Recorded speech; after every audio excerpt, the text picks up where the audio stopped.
بسم اللہ الرحمن الرحیم الحمد للہ رب العالمین والصلاة والسلام علی سید الانبیاء والمرسلین وعلی آلہ واصحابہ اجمعین اما بعد فاعوذ باللہ من الشیطان الرجیم بسم اللہ الرحمن الرحیم تلک الایام نداولها بین الناس صدق اللہ العظیم۔ حمد و ثنا رب ذوالجلال کے لیے، درود و سلام آمنہ کے لال کے لیے۔ حضرات گرامی، اسلام اپنا ایک نظام اور اپنا ایک سسٹم رکھتا ہے کہ کسی کے کہنے پر یا کسی کے بھڑکانے پر یا کسی کے جوش دلانے پر اسلام کا کوئی عمل نہیں ہوتا ہے۔ اللہ تعالیٰ نے قرآن مجید میں بھی یہ بات سکھائی ہے۔ کتنی مرتبہ ایسا ہوا کہ کافروں نے سخت ترین شرارت کی نبیوں کے ساتھ، نبی کے ماننے والوں کے ساتھ سخت ترین شرارت کی، اور نبی نے ڈرایا کہ عذاب آ جائے گا اگر تم اللہ کی بات نہیں مانو گے۔ تو کافروں نے کہا کہ تم صرف کہتے ہو عذاب عذاب، عذاب لا کے کیوں نہیں دکھاتے ہو؟ تو اللہ تعالیٰ نے کہا کہ تمہارے کہنے سے اللہ عذاب نہیں لائے گا۔ ہماری تو عادت ہے، ہم کو جوش دلا دے، غصہ دلا دے، ہم وہ کام کر بیٹھتے ہیں۔ اسلام ریئیکشن والا مذہب نہیں ہے، یہ بار بار بات کہی جاتی ہے، اور ہمارے اکابر جو موجودہ حالات کے مطابق کبھی کبھی گزارش کرتے ہیں اپنے لوگوں سے کہ شانتی بنائے رکھیے، سکون سے رکھیے، تو یاد رکھیے اس کا نام ڈر نہیں ہے، اس کا نام مصلحت ہے، اس کا نام حکمت ہے، اس کا نام ڈر نہیں ہے۔ رسول اللہ صلی اللہ علیہ وسلم کا وہ مشہور واقعہ ہے جو آپ صلی اللہ علیہ وسلم عمرے کے لیے تشریف لے جا رہے تھے۔ اس وقت کے کافروں نے روک دیا کہ ہم آپ کو نہیں جانے دیں گے۔ پھر وہاں پہ معاہدہ ہوا، اور سخت ترین معاہدہ، ایسا معاہدہ ہوا کہ اس میں ان لوگوں نے کہا کہ کوئی آدمی مکہ سے بھاگ کر اگر مدینہ جائے تو اس کو واپس کرنا پڑے گا، اور کوئی آدمی مدینہ سے بھاگ کر مکہ آ جائے تو ہم واپس نہیں کریں گے۔ من مانا، نام میں لکھا گیا محمد رسول اللہ، تو کہا رسول اللہ ہم آپ کو نہیں مانتے ہیں، اسے رسول اللہ کا لفظ کاٹیے، محمد ابن عبداللہ لکھا، پھر ہٹانا پڑا وہ لفظ، محمد ابن عبداللہ لکھا گیا۔ بظاہر بہت گر کر کے صلح ہوئی۔ حضرت عمر رضی اللہ تعالیٰ عنہ تو اتنے طیش میں تھے کہ رسول اللہ صلی اللہ علیہ وسلم کا ادب صرف ان کو روک رہا تھا،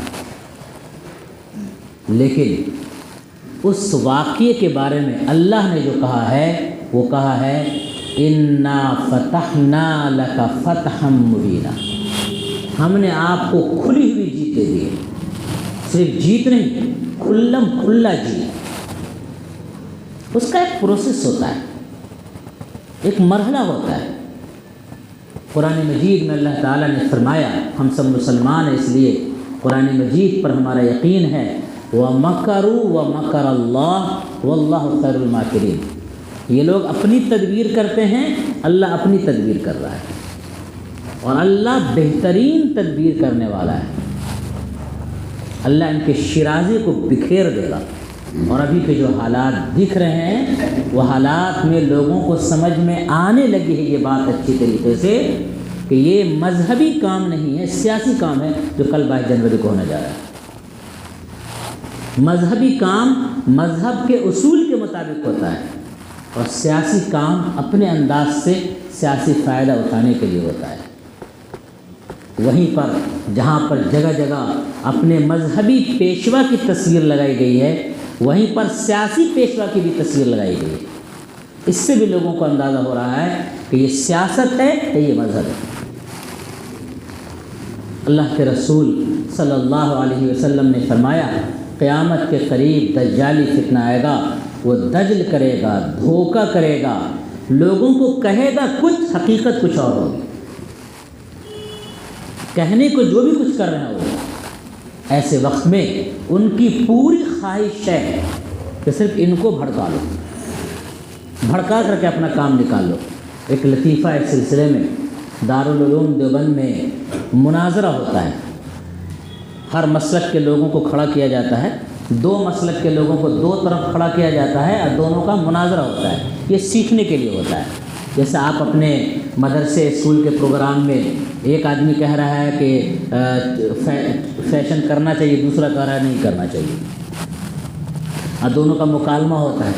اسی طرح سے سیکھنے کے لیے الگ الگ میدان میں جانے کے بعد جن جن لوگوں سے ہمارا سابقہ پڑ سکتا ہے بحث کرنے میں، وہ سب سکھانے کے لیے یہ کیا جاتا ہے۔ ایک مرتبہ مناظرہ طے ہوا، ایک طرف تو دیوبند کی ترجمانی کرنے والے تھے، علماء حق کی ترجمانی، دوسری طرف ایک دوسرے مسلک کے تھے۔ یہ جو علماء حق کی ترجمانی کرنے والے تھے ماشاءاللہ کافی لحیم شہیم، موٹے لمبے اچھے خاصے تھے اور اتنے ہی جلالی تھے۔ وہ ایک بات کہہ دیجئے تو اتنا غصہ کہ غصے میں ان کا بدن کانپنے لگے۔ جب انسان غصے میں اس کا بدن کانپتا ہے تو دماغ زیادہ کام نہیں کرتا ہے۔ تو یہ علماء حق کی طرف سے تھے ترجمان، ذمہ دار، اپنے گروپ کا ذمہ دار۔ دوسری طرف والے جو تھے انہوں نے تیاری نہیں کی ڈھنگ سے، اس لیے تیاری نہیں کی کہ ہم کو تیاری کرنے کی کیا ضرورت ہے، اس کو غصہ دلا دیں گے اور جیت جائیں گے۔ اب اس کے گروپ کے لوگوں نے کہا بھائی ہم آپ کے ساتھ مناظرہ نہیں کریں گے۔ کیوں؟ تو آپ غصہ آ جاتے ہیں، سارا کام بگڑ جاتا ہے۔ تو ایک معاہدہ کیجیے آج کہ غصہ نہیں ہوئے گا آپ، آج صرف آپ طے کر لیجئے کہ غصہ نہیں ہونا ہے، بس ہم لوگ جیت جائیں گے مناظرہ۔ اس نے قسم کھا لی کہ کتنا بھی غصہ دلائے گا سامنے والا ہم غصہ نہیں ہوں گے۔ میں نے صرف یہ واقعہ آپ کو اس لیے سنایا کہ جو آدمی آپ کو طیش میں لانا چاہتا ہے اور آپ طیش میں آ جاتے ہیں تو اس کا مقصد پورا ہو جاتا ہے۔ آپ کہیے میں اپنے پلان کے مطابق کروں گا، آپ کی خاموشی دوسرے کو مار دے۔ اتنا مضبوط پلان اور مضبوط منصوبہ رکھیے، ہر چیز کو بکے جا رہے ہیں یوٹیوب پر، ہر چیز کو بکے جا رہے ہیں سوشل میڈیا پر، ہر پلان کو بکے جا رہے ہیں۔ نہیں ہونا چاہیے۔ وجہ کیا ہے؟ ہمارے اور آپ کے ترجمان وہ لوگ بنے ہوئے ہیں جو انتہائی بولے قسم کے لوگ ہیں، جس کو سیاسی شعور، سیاسی سمجھ نہیں ہے۔ مسلمانوں کی سب سے بڑی بدقسمتی یہ ہوئی ہے کہ اچھے قائد، اچھے لیڈر سے ہمیشہ یہ لوگ بدگمان رہے ہیں، برے لوگ، کچے لوگ اس کے پیچھے بھاگا کیے ہیں۔ اس کا ہمیشہ نقصان اٹھایا گا، اس لیے کہ ایمان مضبوط نہیں رہا۔ ایمان مضبوط رہتا تو اللہ کے رسول صلی اللہ علیہ وسلم نے ہمارے اور آپ کے بارے میں کہا تھا اتقوا فراست المؤمن فإنه ينظر بنور اللہ، مومن کی فراست سے بچو کہ اللہ کے نور سے وہ دیکھتا ہے۔ ہمارا نظریہ، ہمارا دیکھنے کا انداز وہ ہونا چاہیے جو ہمارا اللہ چاہتا ہے، اور یہ کب ہوگا؟ جب ہم اللہ کی چاہت ہمیں معلوم ہوگی تب نہ اس کی چاہت کے مطابق۔ اب آپ کو معلوم ہی نہیں کہ مولانا آفتاب صاحب کھانے میں کیا پسند کرتے ہیں، تو آپ دعوت میں میری چاہت کے مطابق کون سا کھانا بنا لیجیے گا؟ آپ کو اللہ کی چاہت کا پتہ ہونا چاہیے اور پھر اللہ کی چاہت کے مطابق عمل کیجیے گا، اللہ کے چہیتے بن جائیے گا۔ لہذا ینظر بنور اللہ، اللہ کے نور سے دیکھنا چاہیے۔ ہر دور میں ایسے لوگ رہے ہیں جن کے ٹوپی سے، جبہ سے، چوغا سے لوگوں نے دھوکہ کھایا۔ علماء میں بھی اس طرح کے رہے ہیں۔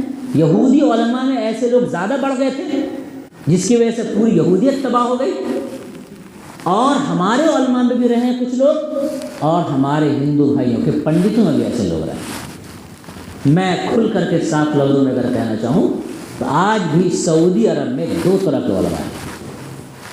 ایک علماء جو حق بولتے ہیں، سچ بولتے ہیں، صحیح بولتے ہیں، اسلامی فکر اور اسلامی مزاج کو بولنے والے ہیں، یا تو یہ مارے جا چکے ہیں یا جیل کے اندر بند ہیں، یا ان کی زبان بند کر دی گئی۔ اور ایک وہ علماء ہیں جو حکومت کی ہر چیز میں سپورٹ کرنے والے ہیں، حکومت کے سپورٹ کے لیے دلائل جمع کرنے والے ہیں۔ ایسے لوگ دندناتے پھر رہے ہیں، ان کو عہدے بھی مل رہے ہیں، ذمہ داری بھی مل رہی ہے۔ ٹھیک ہے، یہ ہمارے ہندوستان کے اندر، ہندوستان کے اندر واقعی جو پڑھے لکھے پنڈت ہیں، جن کو واقعی مذہب آتا ہے، چاہے جیسا مذہب ہو ان کا، لیکن جو مذہب آتا ہے ان کو، وہ ان کی ساری سیاسی چال بازیوں کے خلاف ہے۔ لیکن ایسے لوگوں کو کسی کو جیل میں بھیجا جائے گا، کسی کی زبان بند کی جائے گی، کسی پر ظلم و تشدد کیا جائے گا، ایسے لوگوں کو آگے بڑھنے نہیں دیا جائے گا۔ چمتکاری بابا، ڈھونی بابا اور کیا کیا کرنے والے، یہ سب لوگ آگے رہیں گے۔ مجھے تو افسوس ہوتا ہے، آپ لوگ بھی دیکھتے ہوں سوشل میڈیا پر، جس طرح کے پڑھے لکھے لوگ جس اعلیٰ درجے اندھ وشواس میں رہتے ہیں، لگتا ہے کہ یہ لوگ یہی کام کر سکتے ہیں۔ اللہ کا شکر منائیے، اللہ کا احسان مانیے کہ اللہ تبارک تعالیٰ نے آپ کو اور ہم کو صحیح سمجھ عطا فرمائی ہے، صحیح ڈگر پر اور صحیح راہ پر ہم قائم ہیں، اور درست راستے پر قائم ہو، اس کے بعد دنیا کی کوئی طاقت ہمارا کچھ نہیں بگاڑ سکتی ہے۔ قرآن کی آیت پڑھی میں نے، وہ مکروا ومکر اللہ، وہ لوگ تدبیر کر رہے ہیں، اللہ بھی تدبیر کر رہا ہے، واللہ خیر الماکرین، اللہ بہترین تدبیر کرنے والا ہے۔ یہی تدبیر کیا تھا، آئے تو ہماری بابری مسجد کو شہید کیا گیا، اور بابری مسجد کو شہید کرنے کے بعد یہ لوگوں کو اچھی طرح سے معلوم ہے، میں نے جو قرآن کی آیت پڑھی، تلک الایام نداولها بین الناس، زمانے عدلتے بدلتے رہتے ہیں، ان کو بہت اچھی طریقے سے معلوم ہے کہ یہ مسجد جس جگہ سے توڑی گئی ہے، آج نہیں تو 100 سال بعد، 200 سال بعد، 500 سال بعد، 1000 سال بعد وہ ضرور بے ضرور وہاں پہ لوگ مسجد بنائیں گے، یہ پورا پتہ ہے ان کو۔ اور کورٹ کا فیصلہ بھی اسی طرح کا ہے کہ جب مندر کو توڑ کر کے مسجد نہیں بنائی گئی ہے، اس کا مطلب وہاں پر مندر نہیں تھا، اس کو کورٹ نے مانا ہے۔ جب کورٹ نے مانا ہے کہ وہاں پر مندر نہیں تھا، اگر وہاں پہ مسجد ہے، اب کورٹ کہہ رہا ہے کہ مندر توڑ کر نہیں بنایا گیا ہے، اس کا مطلب وہاں پہ مندر نہیں تھا، زمین خالی تھی یا کسی کا گھر تھا، کچھ بھی رہا ہو، لیکن مندر نہیں تھا، کم سے کم یہ مانا گیا۔ لیکن اس میں بھی ایک افسوسناک یہ ہے کہ جب ہم قومی ضرورت کو چھوڑ کر اپنی ذاتی زندگی پر آ جاتے ہیں تو ایسے ہی ہوتا ہے۔ وہاں پر جو مورتی جس زمانے میں رکھی گئی، اس تاریخ کو پڑھیے گا تو آپ کا دل دہل جائے گا کہ ایک مسلمان اس کے اندر گواہ ہے۔ ڈیوٹی ہے، 12 بجے رات تک ایک کی ڈیوٹی، وہ غیر مسلم، 12 بجے کے بعد دوسرے کی ڈیوٹی، وہ مسلمان۔ اتفاق سے اس کو صلاح دیا گیا کہ چلو تم 1-2 گھنٹے بعد آ جانا، اور اسی 1 گھنٹے میں وہاں پہ مورتی رکھ دی گئی۔ اب ظاہر سی بات ہے، مورتی کس نے رکھی؟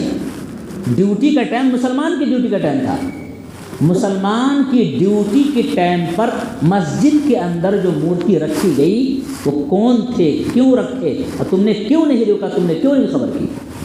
تو اس کی نوکری جاتی، اس کو سزا ملتی۔ اس لیے اس مسلمان نے کہا کہ میں جب آیا تو اچانک دیکھا کہ ایک روشنی ہوئی، اپنی روشنی جب ختم ہوئی تو دیکھا کہ بھگوان کی مورتی رکھی ہوئی ہے۔ یہ اس مسلمان نے سفید جھوٹ بولا ہے اپنی ڈیوٹی بچانے کے لیے، سفید جھوٹ بولا ہے۔ جب انسان اپنی ذاتیات پر آتا ہے نا تو قومی مفاد کو بھی چھوڑ دیتا ہے۔ ہمارے ساتھ بڑا مسئلہ یہ ہے کہ ہم اپنی ذات کو اتنی اہمیت دیتے ہیں کہ اللہ رسول کے کام کو بھی پیچھے چھوڑ دیتے ہیں۔ بہت سارے کام میں، مسجد کا کام ہو، مدرسے کا کام ہو، دین کا کام ہو، اصلاح کا کام ہو، خیر کا کام ہو، چونکہ آپ سے مشورہ نہیں لیا گیا تو آپ ڈسٹرب کرتے ہیں۔ تو سب کو پوچھا، ہم نے نہ پوچھا، صرف آپ کو نہ پوچھ سکا بیچارہ وہ، اس کی وجہ سے آپ ڈسٹرب کرتے ہیں۔ اس کا مطلب یہ ہے کہ آپ کو اپنی ذات اللہ کے کام سے زیادہ محبوب ہے۔ اور جب تک مسلمانوں کے اندر یہ خود غرضی رہے گی، مسلمان کوئی عظیم الشان کام نہیں کر پائے گا۔ ہمارے نبی کا کام تو یہ تھا، اپنا چراغ جلا کر کے، اپنے آپ کو جلا کر کے اگر دوسروں کو روشنی مل جائے تو اس کے لیے بھی تیار رہتے تھے۔ اس لیے میرے بھائیوں، خود غرضی سے نکلنا ہوگا، قومی مفاد کو دیکھنا ہوگا، قومی مفاد کو۔ بہرحال جتنا بھی ڈھونگ ہوا، اس سارے ڈھونگ کو ساری دنیا جانتی ہے۔ آج بہت سارے لوگ جشن منا رہے ہیں، حکومت نے ایک دوسری جگہ دی ہے مسجد بنانے کے لیے، اور لوگ چاہتے ہیں کہ اچھی بات ہے، حکومت نے جگہ دی ہے، حکومت پیسہ دے رہی ہے، فنڈ دے رہی ہے اس کو بنانے کے لیے۔ میرے بھائیوں، حکومت وہاں پر مسجد بنانے کے لیے پیسہ نہیں دے رہی ہے، مسجد کی جو اصل جگہ ہے اس سے ہاتھ اٹھانے کے لیے پیسہ دے گا۔ جب تم بابری مسجد کی جگہ دوسری جگہ کو ایکسیپٹ کر لو گے، اب اس پر تمہارا کیا حق رہ جائے گا؟ لیکن بے شعور مسلمانوں کی ٹولی لگی ہوئی ہے اس میں، جو اس کا ذمہ دار ہے، جس شخص کو اس کا ذمہ دار بنایا گیا ہے، اس کو دین سے کوئی مطلب نہیں۔ ابھی اس نے برتھ ڈے کیا اپنی ماں کا، کیا کیا گانا تانا قوالی سب کیا اس نے۔ برتھ ڈے منانا خود عیسائیوں کا طریقہ ہے۔ ابھی قوالیاں چل رہی ہیں، نعت کی محفل چل رہی ہے، فلاں چل رہا ہے۔ جس طرح سے 22 جنوری کو وہ لوگ اپنا جشن منا رہے ہیں، ایسا لگتا ہے کہ مسجد بنانے کا بھی جشن بن رہا ہے۔ دنیا کو اگر یہ دکھا دیں گے کہ ہم نے بابری مسجد کی جگہ دے دیا، ان لوگوں نے ایکسیپٹ کر لیا، پھر وہاں پر ہمارا کیا حق رہ جائے گا؟ ایسے لوگ اپنے لوگوں کے اندر مل جاتے ہیں، ایسے لوگ جو جبہ والے، چوغا والے، دستار والے، ٹوپی والے، مولوی شکل کے لوگ ہیں۔ اور ایسے منافقین ہر دور میں رہیں، اس لیے گھبرانے اور پریشان ہونے کی ضرورت نہیں ہے۔ بس صرف مومن کو فراست سے کام لینا ہے، سمجھداری سے کام لینا ہے، کون سچا ہے اور کون کچا ہے، اس کی سمجھداری سے کام لینا ہے۔ اور رسول پاک صلی اللہ علیہ وسلم نے جس مصلحت اندیشی کے ساتھ ان لوگوں کو لے کر کے چلے، ان کی غلط کاریوں سے بچتے رہے، ہم لوگوں کو بھی چاہیے کہ سمجھداری سے کام لے، ان لوگوں کی غلط کاری سے، غلط حرکتوں سے بچتے رہے۔ لہذا ابھی جو حالات ہیں، ان حالات میں ڈرنے کی بالکل ضرورت نہیں ہے، دل چھوٹا کرنے کی بالکل ضرورت نہیں ہے۔ تو ان کو معلوم ہے کہ 100 سال بعد، 200 سال بعد، جتنا دن بعد بھی ہو، اس کام کو بہرحال ہونا ہے۔ آج تمہاری طاقت ہے، اترا لو، لیکن کسی زمانے میں تمہارا جب شرازہ بکھرے گا، جب تم منتشر ہوگے، جب تم کمزور بن جاؤ گے، پھر حق کی جیت، انصاف کی جیت ہوگی۔ اس لیے مسلمان یہ نہ سوچے اب حالات کیسے آ گئے ہیں، اب کیا ہوگا۔ ارے رسول اللہ صلی اللہ علیہ وسلم نبیوں کے ساتھ یہ ہوا، قرآن میں ہے کہ وَزُلْزِلُوا حَتَّى يَقُولَ، ہلا دیے گئے، پوری زندگی چرمرا کے رہ گئے، ہلا دیے گئے، حَتَّى يَقُولَ الرَّسُولُ وَالَّذِينَ آمَنُوا مَعَهُ، یہاں تک کہ رسول بھی، رسول کے ساتھی بھی کہنے لگے مَتَى نَصْرُ اللَّهِ، اب کب اللہ کی مدد آئے گی؟ اس وقت اللہ نے کہا الا سنو ان نصر اللہ قریب، بے شک اللہ کی مدد بہت قریب ہے۔ لیکن مدد آنے کے لیے آپ کو جس لیول پر لانا چاہتا ہے اللہ، اس لیول پر تو آ جائیے۔ آپ کے ایمان کا جو لیول ہونا چاہیے اس پر تو آ جائیے، آپ کو جیسا ہونا چاہیے ویسے تو ہو جائیے۔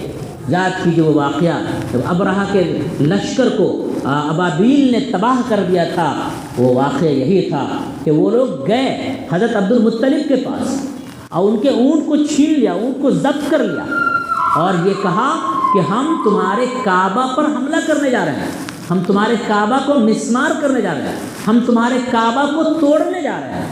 الم تر کیف فعل ربک باصحاب الفیل کے اندر پورا واقعہ ہے کہ ہم تمہارے کعبہ کو تباہ کرنے جا رہے ہیں۔ جب عبد المطلب گئے وہاں پر تو انہوں نے کہا میرا اونٹ میرے حوالے کر دو، باقی تم کو جو کرنا ہے کرو۔ تو ان کا اونٹ حوالے کر دیا۔ اتنا سننا تھا کہ ابرہہ تو خوشی سے پھولے نہیں سما رہا تھا کہ اس کا قائد لیڈر اتنا کمزور ہے کہ اس کو اپنے اونٹ کی فکر ہے، کعبہ کی فکر نہیں ہے۔ لیکن کعبہ کی فکر تھی ان کو۔ جب گئے واپس تو سرداروں کو جمع کیا، ذمہ داروں کو جمع کیا، اور جو لفظ کہا میرے بھائیوں غور کیجئے گا اور اپنے گریبان میں جھانک کے دیکھیے گا، کہیں ہم بھی تو اسی مرحلے میں نہیں ہیں۔ جو لفظ کہا دادا عبد المطلب نے کہا کہ کعبہ جیسی مقدس چیز ہمارے پاس تھی، شاید ہم نے اس کی قدر نہیں کی، جس طرح سے اس کی قدر کرنی چاہیے شاید ہم نے اس کی قدر نہیں کی، اس لیے کعبہ ہم سے چھن رہا ہے، چلو سب لوگ معافی مانگو۔ چنانچہ سارے سردار اور ذمہ دار آئے اور کعبہ کی کڑی پکڑ کر کے، اس کی دیوار میں چمٹ کر کے، اس کے پردے میں لپٹ کر کے رو رو کر کے معافی مانگا، خدا سے معافی مانگا انہوں نے، اور کہا کہ ہماری کمزوری کی وجہ سے، ہماری ناقدری کی وجہ سے اے اللہ اس کعبہ کو تباہ و برباد مت کیجیے، ہم معافی مانگتے ہیں۔ نتیجہ یہ ہوا کہ ابابیل کے لشکر نے جا کر کے وہ کیا، آج ہم اللہ کی طرف رجوع کرنے کو تیار نہیں، اپنی غلطیوں کو، اپنی کمیوں کو ایکسیپٹ کرنے کے لیے تیار نہیں۔ ہم اپنے جسم سے اور بازو سے مضبوط نہیں تھے، ورنہ 313 ہزاروں کا مقابلہ کیسے کر لیتا اپنے بازو سے؟ ہم تو اپنے کلیجے سے مضبوط تھے، ہم تو اپنے ایمان سے مضبوط تھے۔ اس ایمان کی وجہ سے ہمارے اوپر جو ہے فرشتے آتے تھے اور فرشتے ہماری مدد کرنے کے لیے تیار رہتے تھے۔ ضرورت ہے اس بات کی کہ اپنے کلیجے کو ویسا کلیجہ بنائیں، اپنا تعلق اپنے اللہ سے جوڑیں۔ مدرسے کی ذمہ داری آپ کے اوپر ہے، اس کو سنجیدگی سے سنبھالیے۔ مسجد کی ذمہ داری ہے، اس کو سنجیدگی سے سنبھالیے۔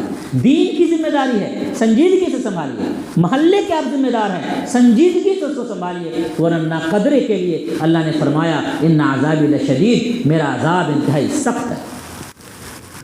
اس لیے میرے بھائیوں، ایمان اللہ نے دیا ہے، اس کو سنبھالیے۔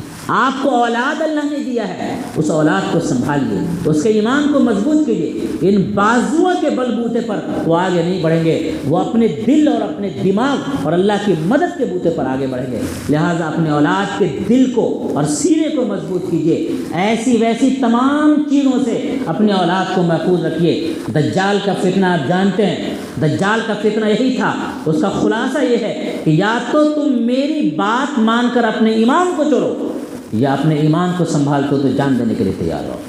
پورے کا خلاصہ یہ دجال کا۔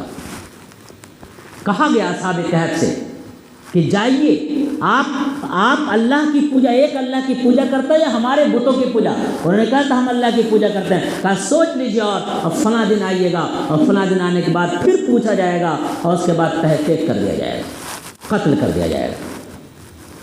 یہ دو ہی آپشن تھا ان کے پاس، ایمان یا جان۔ اگر ایمان پر قائم رہتے ہیں تو جان کو خطرہ ہے، اور اگر جان بچاتے ہیں تو ایمان کو خطرہ ہے۔ ایسے وقت میں جو بات کہی اللہ تعالیٰ نے، سورہ کہف کا مطالعہ کیجیے گا، ساری گتھیاں کھل جائیں گی۔ اللہ تبارک تعالیٰ نے جو بات کہی، وَرَبَطْنَا عَلَىٰ قُلُوبِهِمْ، پہلا جملہ وَرَبَطْنَا عَلَىٰ قُلُوبِهِمْ، ہم نے ان کے دل کو مضبوط کر دیا۔ اس قامو، جب وہ کھڑے ہوئے ان کے سامنے، ہم نے ان کے دل کو مضبوط کیا۔ اصحاب کہف نے کیا مانگا؟ اللہ سے ایک چیز نہیں مانگی، اللہ سے دو چیز مانگی۔ اے اللہ رحم فرما، اے اللہ مہربانی فرما، یہ ایک دعا ہے۔ اور ایک دعا یہ مانگی انہوں نے، اے اللہ ہمیں طریقہ بتا کہ ہم کریں کیا۔ ہم خالی مہربانی مانگتے ہیں، طریقہ نہیں مانگتے۔ طریقے پہ چلنا ہی نہیں تو مانگے کہ دو میں۔ کہا ربنا ہب لنا من لدنک رحمہ، اے اللہ آپ اپنی جانب سے مجھے رحمت عطا فرمائیے۔ دوسرا جملہ وَحَيِّئْ لَنَا مِنْ أَمْرِنَا رَشَدًا، اور ہمارے معاملے میں آپ رہنمائی کیجیے کہ ہمیں کرنا کیا ہے۔ آج ہم کچھ لوگ ہیں جو رہنمائی اللہ سے اس کا کوئی تعلق نہیں، اور کچھ لوگ ہیں جو دعا دعا دعا اور راستے سے کوئی تعلق نہیں۔ یہ دونوں چیز مانگی ہیں۔ اس کے بعد ہمارے اپنی اولاد کے لیے آپ کیا کر سکتے ہیں، اور آپ کیا کر سکتے ہیں۔ ابھی دیکھا ہے صاحب کو، جب جاؤ ایک خبر سن لیا، دوسرے چینل پر وہی خبر سنا، تیسرے پر پھر وہی چینل سن، آپ سن کے کریے گا کیا؟ بتا دیجیے، کرنا کچھ بھی نہیں، سنے جا رہے ہیں بس۔ غور کیجیے سورہ کہف پر۔ سورہ کہف کے اندر ایک بات کہی گئی کہ چند دنوں کے لیے فَضَرَبْنَا عَلَىٰ آذَانِهِمْ، ان کے کانوں پر تھپکی دے کر کے ہم نے سلا دیا۔ اس معاشرے میں تمہاری ہمت کو کم کرنے کے لیے کیا کیا باتیں ہو رہی، ہم کو سننا ہی نہیں، ہم کو کام کرنا ہے بس۔ مجھے نہیں سننا تمہاری بات، مجھے تو اللہ کا کلام سننا، اللہ کا فرمان سننا، مجھے کرنا کیا ہے وہ کرنا، تمہاری بات نہیں سننا مجھے۔ وہ آپ نے سنا ہوگا ایک لطیفہ کہ میڈک بہت سارا کنواں میں گرا، اور جتنا میڈک کنواں میں گرتا تھا سب اندر رہ جاتا تھا، اور ایک میڈک باہر نکل گیا۔ اب اس پر ریسرچ ہوا کہ اس میڈک کے اندر کیا خاصیت ہے کہ یہ کنویں سے باہر نکل گیا، تو معلوم ہوا اس کی خاصیت صرف اتنی ہے کہ یہ بہرا ہے۔ اس کا مطلب یہ ہے کہ جتنا میڈک باہر نکلنے کی کوشش کیا، ہر میڈک کو دوسرے میڈکوں نے کہا پاگل ہو گئے، اتنا اونچا پہ چڑھ پاؤ گے، بیکار کا کیوں پریشان ہو رہا ہو۔ نتیجہ اس کی ہمت ختم، رہ گیا۔ وہ جو میڈک سنتا نہیں تھا اس کو بھی یہ کہا گیا ہوگا لیکن سنا ہی نہیں کسی کی، وہ چلا گیا اوپر، چڑھتا گیا چلا گیا۔ ضرورت اس بات کی ہے کہ زیادہ دائیں بائیں ادھر ادھر کی بات ہر ایک نہ سنے، اس کو اللہ کس راستے پہ چلانا چاہتا چلے۔ نتیجہ ہے کہ پوری دنیا کی بات ہم سنتے ہیں اور ہمارا اللہ کس راستے پر ہم کو لے جانا چاہتا ہے ہم چلتے ہی نہیں اس پر۔ رمضان المبارک کا وقت بہت قریب آ رہا ہے، ابھی سے ہم لوگ طے کریں کہ اللہ کے کلام کو سمجھیں گے، اور عظیم انقلاب اگر چاہتے ہیں، بڑا انقلاب چاہتے ہیں تو اللہ کے کلام کی رہنمائی کے بغیر چل ہی نہیں سکتے۔ لہٰذا اللہ کے کلام سے رہنمائی لیجیے اور اللہ کے کلام کو پڑھیے گا، اللہ تعالیٰ وہ بات آپ کے ذہن میں ڈالے گا کہ آپ جب چلیے گا تو انشاءاللہ آپ کا قدم صحیح چلے گا۔ ایک سیانے نے کہا ہے تم اپنے بچے کو قرآن سکھا دو، قرآن اس کو زندگی سکھا دے گا۔ اس لیے رمضان مبارک کا وقت قریب آ رہا ہے، ہم سب کو چاہیے کہ قرآن مجید کو مضبوطی سے پکڑیں۔ اسلام برحق مذہب ہے، ہم صحیح راستے پر قائم ہیں، ہمیں اس پر یقین ہونا چاہیے اور پوری یقین کے ساتھ اس راستے پر چلنا چاہیے۔ اللہ تعالیٰ عمل کی توفیق دے۔ ربنا آتنا فی الدنیا حسنۃ وفی الآخرۃ حسنۃ وقنا عذاب النار۔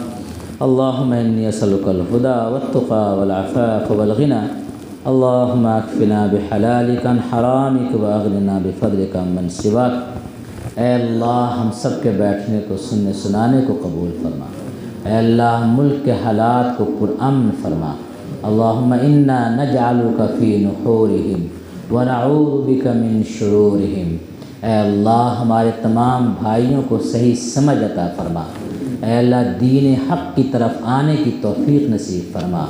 اے اللہ اگر دین حق اے اللہ اس کی قسمت میں نہ ہو تو اے اللہ اس کو عبرتناک سزا دے، اے اللہ عبرتناک سزا دے۔ اے اللہ ہمارے تمام مسلمان بھائیوں کو اے اللہ دین پر سچا پکا عامل بنا، اے اللہ جو مانگ سکے وہ بھی عطا فرما، جو مانگنے سے رہ گیا وہ سب عطا فرما۔ ربنا تقبل منا انك انت السميع العليم وتب علينا انك انت التواب الرحيم، وصلى الله تعالى على خير خلق محمد وعلى آله وصحبه اجمعين برحمتك يا ارحم